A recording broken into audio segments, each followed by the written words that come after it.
You know his words will get you farther than the film will ever go. Give him a moment of your time, he'll tell you what's wrong with the show. He knows what's good, what's bad, what's really bad. His face is just a sign. Say hello to Confused Matthew.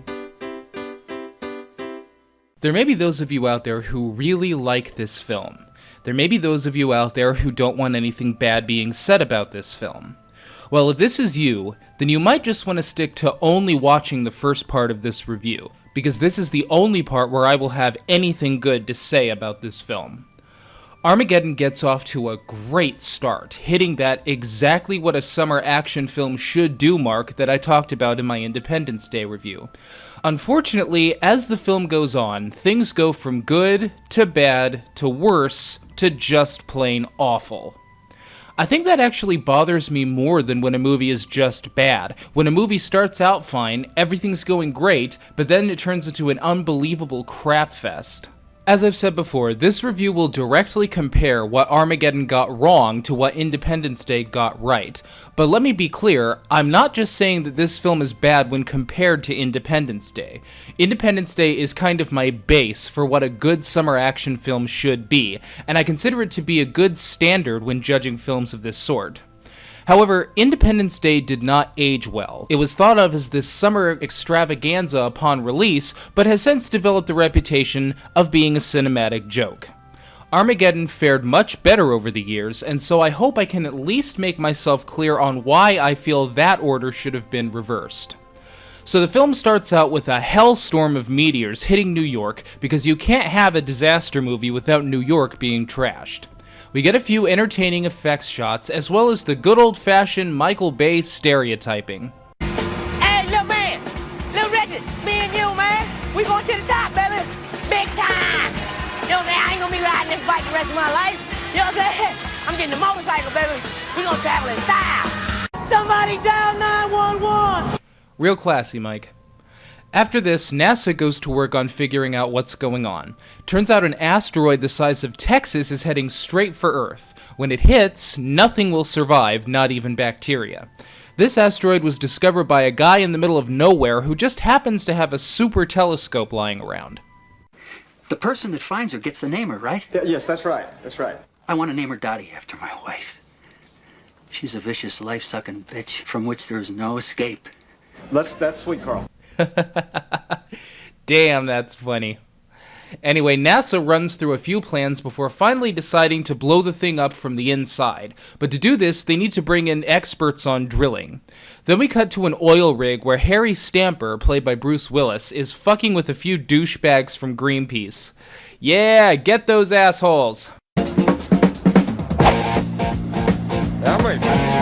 Rise and shine!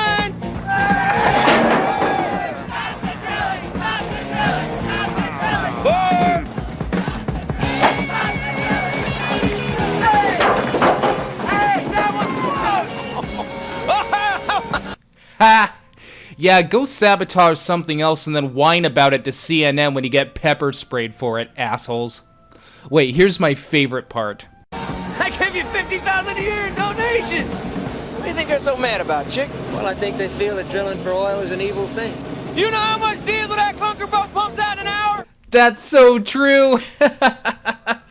Oh, it's nice to know someone else hates hypocritical, narrow-minded criminal saboteurs as much as I do. Confused Matthew. He hates Greenpeace. Anyway, then the film introduces us to Grace, Bruce Willis's daughter, and AJ, her love interest. Grace is found in AJ's bed, which makes Harry mad as hell, so he goes after AJ with a gun. On an oil rig. His own friggin' oil rig. This scene is stupid, but as far as the first third of this film is concerned, it's the only scene that is this stupid.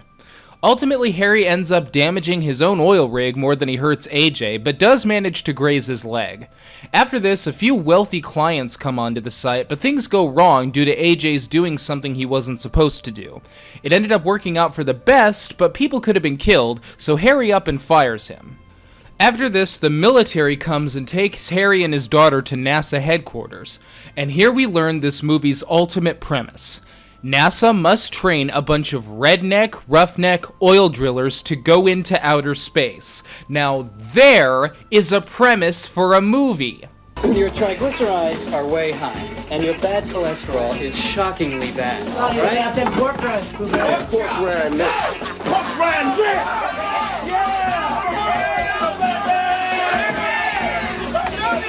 I think this might be the most uncomfortable room I've ever been in my life. Why do I do this?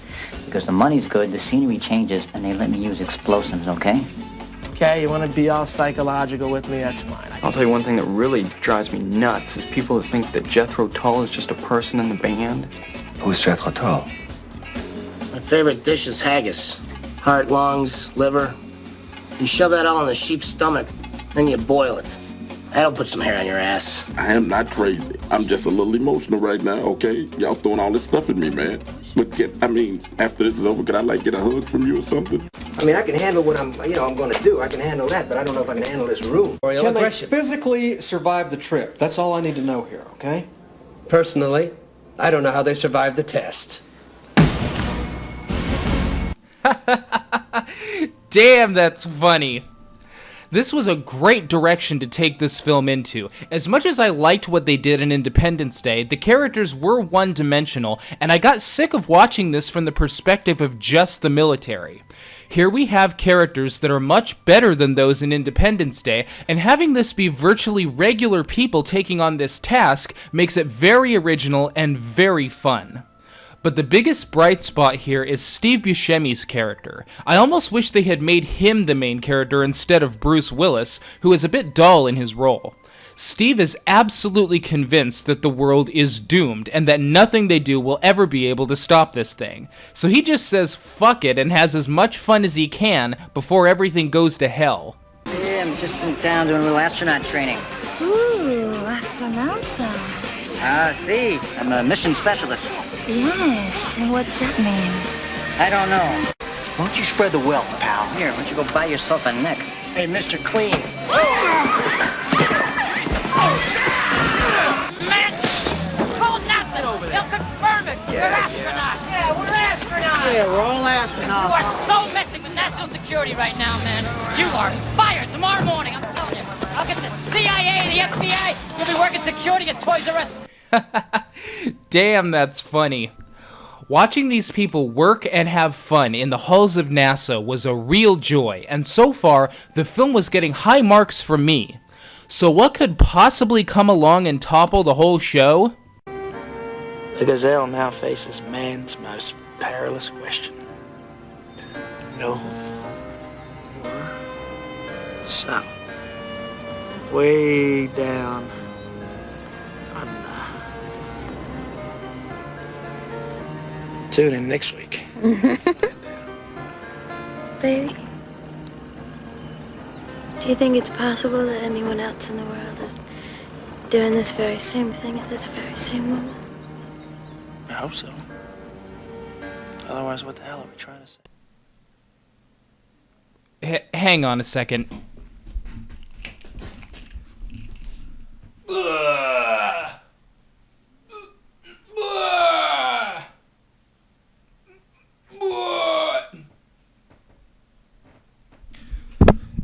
Okay, sorry. Hang on. What the hell is a scene like this doing in a film like this? Everyone was having fun. We don't need something like this. In my Independence Day review, I mentioned that the characters never overshadowed the film's fun factor. Well, that certainly isn't the case here. The people writing this movie are trying to downright force us to sop over these two's relationship, which is an impossible task considering this is a disaster movie which so far has been consistent in being an action comedy. This does not need to be a love drama as well. Not only is that derailing of the film's action comedy tone, but the drama sucks. Now, I almost never bring up a bad performance when it comes to my criticisms of films, and if I do, I never blame the actors. If I hire a contractor to build me a house and they send over a complete dumb shit who screws the whole thing up, I don't blame the dumb shit. He was sent here by people that should have known better. Same with the actors. As far as I'm concerned, if they can't act, they shouldn't get work. And if they do get work, it's the fault of the people who gave them work. It's not their fault, they're just doing their job. So I hope everyone keeps that in mind when I say, Ben Affleck and Liv Tyler can't act! It would have been bad enough to have to sit through this crap if two good actors were playing the roles, but we have to watch the most unconvincing couple since Titanic telegraph dialogue to one another. There is no way in the universe that anyone could possibly care about these two vacuums as much as the movie wants us to. Hit them both with a meteor, I say. So everyone is about ready to launch. AJ has been doing poorly in the tests by trying to be a cowboy rather than a professional, but is still allowed to lead a team up there. They all say their goodbyes and do their famous walk up to the door of the ship. This is where the film really starts to crash in the most disappointing way.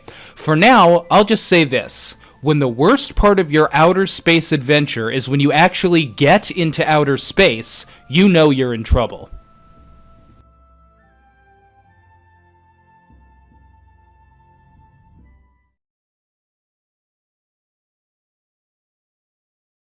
Welcome to part 2. So the oil drillers have all lifted off and arrive in outer space. Once there, they begin their journey to the Russian space station to refuel. So here is the $259 billion question. Why are they refueling when they haven't used any fuel yet? The fuel that was used for liftoff came from the launch modules that broke off after they lifted off. The actual ships have expended exactly 0% of their fuel. So there are only 3 options here. 1, NASA sent them up there unfueled, only to have them fuel up at the space station, which doesn't make much sense when you think about how they would get to the space station. 2, they sent them up there with just enough fuel to get to the station to refuel, which again makes no sense. Or 3, this is just an artificial attempt to get them onto a station to show us a few explosions. Guess which one I think it is. Here is huge problem number 1 with this film. There are no legitimate obstacles for these people to overcome once they get into outer space. It feels like the characters are battling the whims of the writers more than they are the challenge at hand. In Independence Day, the characters had to come up with new and different ways to battle their foes, and every try gave us new info into what the aliens were capable of. But in Armageddon, it really does feel like they're fighting against whatever a writer happens to chuck at them at the time. There is no sense that this is all happening spontaneously. It all feels contrived. It almost reminds me of the Bugs Bunny cartoon where Daffy Duck had to go through the motions of whatever Bugs happened to draw at the time. Case in point, the space station.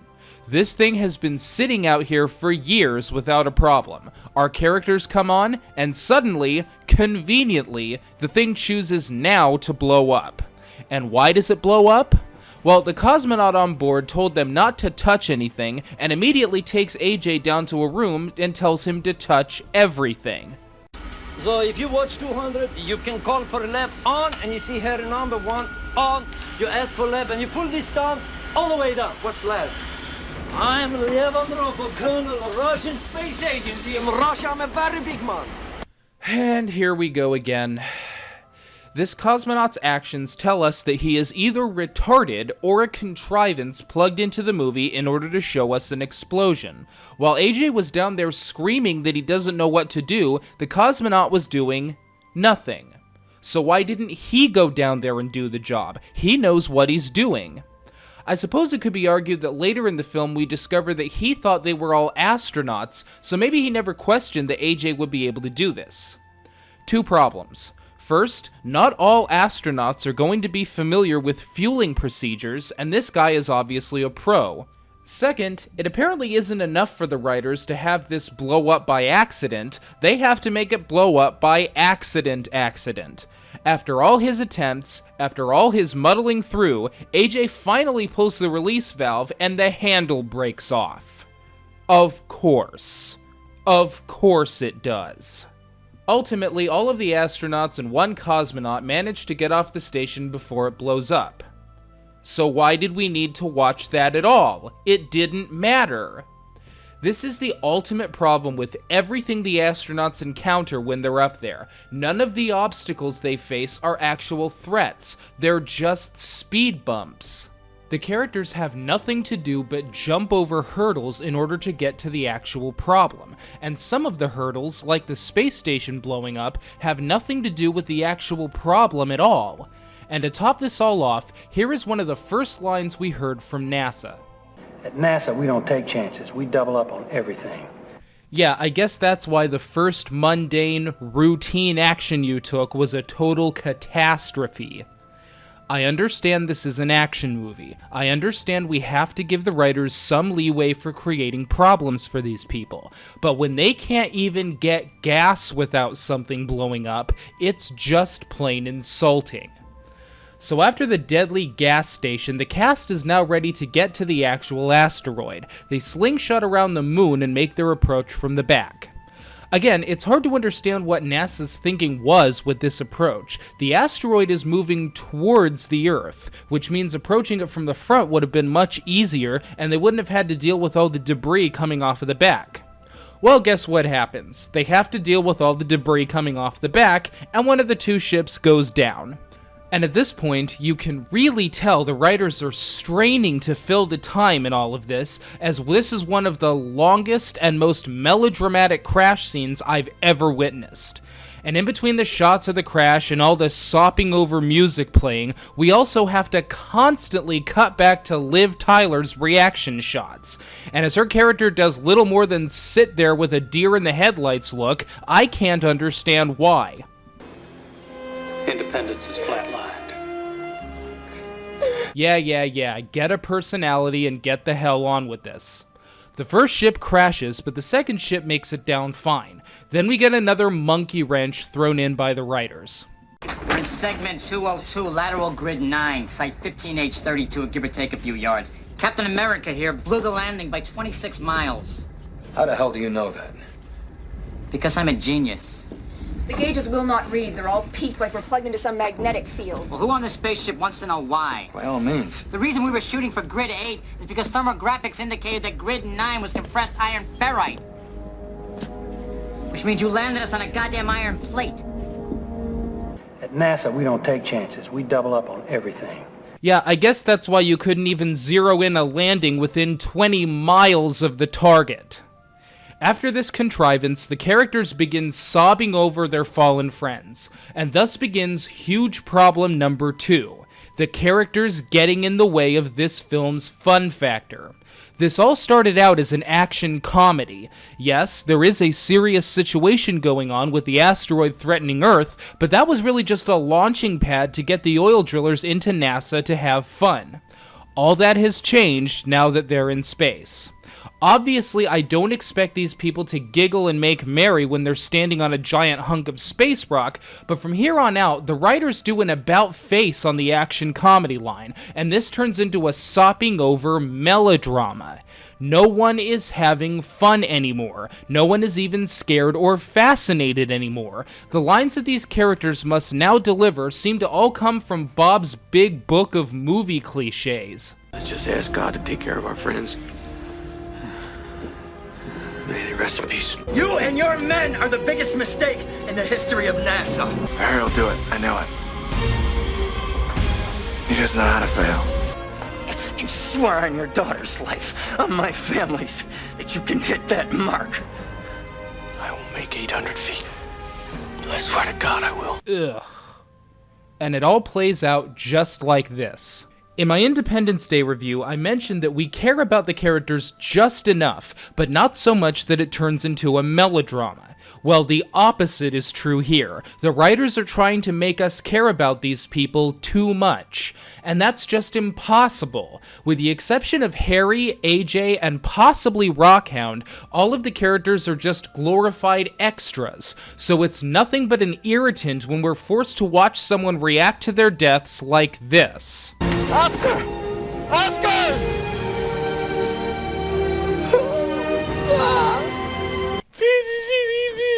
Shut up and get on with this. We don't care about him.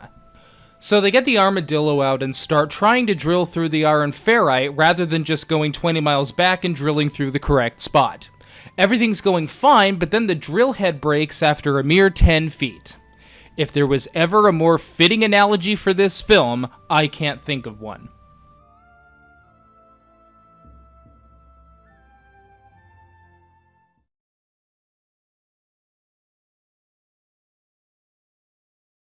Welcome to part 3. So AJ, Lev, and Bear are stranded 25 miles away from the other shuttle, which means that while the undamaged shuttle overshot the landing by 25 miles, the shuttle that was crashing and burning out of control managed to land exactly where it was supposed to. They bring the armadillo out and start heading towards the other shuttle. Do you know what you're doing now? No. You know what? I have no idea what I'm doing. I have no idea. This button, I don't know what that does, okay? Then what were you training on it for so long for? Anyway, they end up at a big canyon with no way to cross, so AJ gets the idea to turn off the thrusters and float over it.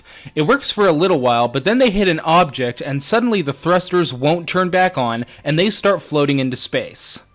God damn, am I getting sick of that. Again, let's go back to Independence Day for a moment. In that film, the characters were encountering obstacles, but the solutions to those obstacles were trial and error. It wasn't one stupid mistake after another. First the gas station blows up, then the SF debris takes one of the ships down, then the other ship overshoots the landing, then the place they land on happens to be iron ferrite, then the driller hits a gas pocket and floats away, then they drill the hole but there's something wrong with the bomb, then the ship won't take off before the bomb is detonated, and all the while this kept on running through my mind. At NASA, we don't take chances. We double up on everything. You didn't get one thing right! Now, I know I've blown through a lot of these prematurely, such as the gas pocket and the bomb not working, but I'm not spoiling anything. After this many stupid mistakes, you had to know nothing else was going to work either. So meanwhile, back on Earth, Liv Tyler is still sitting there with a vacuous expression on her face while NASA realizes that the moon's gravity sent the asteroid into a spin. This means that the Earth will only have a few minutes left of guaranteed communication and ability to remote detonate the nuke. Now here, I have to reference my Independence Day review once again. I said in that review that, much to my relief, they did not do what I thought they were going to do with the Secretary of Defense after he got his comeuppance. I feared they may have him try and sabotage the character's efforts in fighting the aliens, making for an unnecessary side problem to the main objective. Well, guess what happens in this movie? As the oil drillers are all doing their job, someone tries to sabotage their efforts, making for an unnecessary side problem to the main objective. The president's advisors feel that the drilling isn't working, and we've lost radio contact, maybe for good. We've only got a few minutes left of guaranteed ability to remote detonate that nuke. If we don't do it now, we could lose control, and we may never get it back. Okay, they know this isn't going to work. We have already established this. Everyone has already concluded that detonating the nuke on the surface will do nothing. I can understand the president's concern that the drilling isn't going fast enough, but there is a reason they didn't just launch the nukes from the ground, and the president knows that. And to make this scene worse, Harry eventually convinces Sharp to disconnect the bomb, and the writers pull yet another page from Bob's big book of movie cliches as he frets about which wire to cut.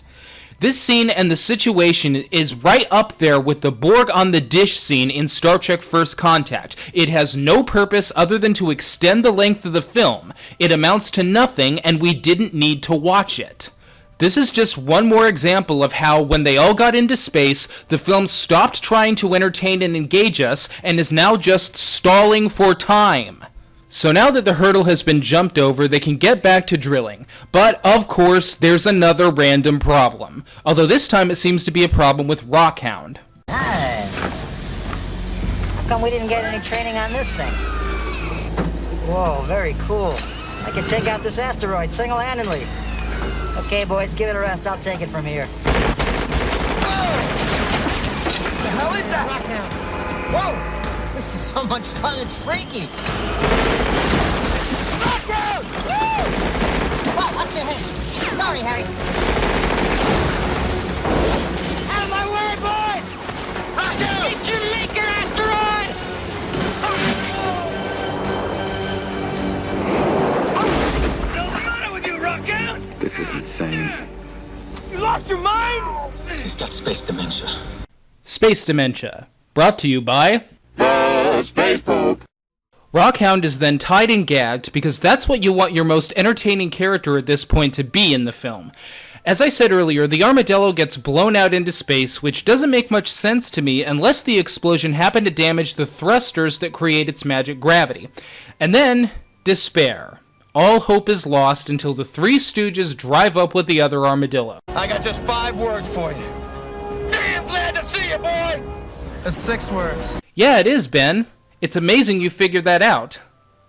God, he can't act. Anyway, they get back to drilling and manage to drill 800 feet in an hour, which means that if the other armadillo had just gone back to the original landing site and drilled there, it would have been like cake getting to 800 feet, and they wouldn't have lost their friend. But who needs thought when a contrived screenplay does all the thinking for you?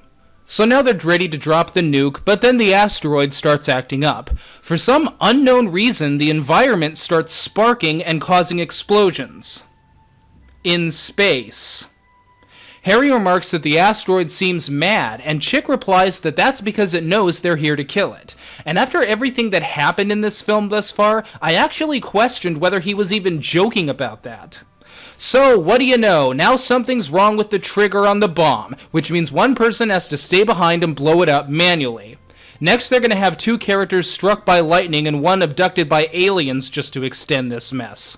So the choice is this. They all draw straws to see who stays, or they can all stay and die. I say we all stay and die. But that's me. I second that, Rockhound. I second that. AJ draws the small straw, but Harry takes his place when they take the elevator down. As if this wasn't gut-wrenchingly melodramatic enough at this point, we have to watch AJ respond to Harry's sacrifice like this. Harry, go! I love you, Harry! I love you! Go, Harry! Wait a minute! I love you so! Don't do this, Harry! Don't do it! Shut up and push the damn button! Yeah, that's right. It's been a slow, boring, contrived snooze ride, but at least we're about to end this thing now. T-minus 3 minutes. Daddy? Hi, Gracie. What the hell is this? Grace, I know I promised you I was coming home. What is this? I don't understand. Looks like I'm gonna have to break that promise. I lied to you too. When I told you that I didn't want to be like you. Shut up. Because I am like you. And everything Get on with this. good that I have inside of me, I have from you. Get the hell on with this! So much, Daddy. No, fuck you. We're not just gonna care about this woman just because she's a big-name star who gets top billing. All she did in this film is sit there with a vacuous expression on her face. She's not a character. We don't care about her. Finally, Harry is ready to push the button, but the ship won't lift off. They eventually get it to work, and Harry blows the thing up. Now, I have to go back to another point I made in my Independence Day review. There I noted how the film was consistently building, giving us something new with every passing threat. First we see the ships, then we see the ships attack, then we see the fighters, then we see the fighters attack, etc. Well, here's what we get in this film. First, we see an explosion. Then we see another explosion. Then another explosion, and another explosion, and another explosion. And we end the whole thing with a big explosion. The film never builds. It just continues. Like I said, the first third of this film was good. It was fun, funny, and entertaining. But the last 2/3 just get stuck in the mud. It's unnecessarily melodramatic, and all the events were start and stops. What they should have done was have the first 90% of this film be them training at NASA, and the last 10% be the climax of them getting to the asteroid. Screw the gut-wrenching relationships, fuck the we don't care about them characters, just have fun. I don't go to an action movie to see mucus and hear diarrhea. As far as an action film goes, melodrama is about the most inappropriate thing you can add to it, and that was 90% of this film. I think I've said my piece, so now if you'll excuse me, I'm gonna go watch Independence Day to wash the taste of this awful film out of my mouth. The end. You know, now I ain't gonna be riding this bike the rest of my life. You know what I'm saying? Hell yeah, ha! That's how we all talk. We all talk like this, huh? Yes, sir, huh? Yeah, get some crawfish and some ribs, ha! Yeah!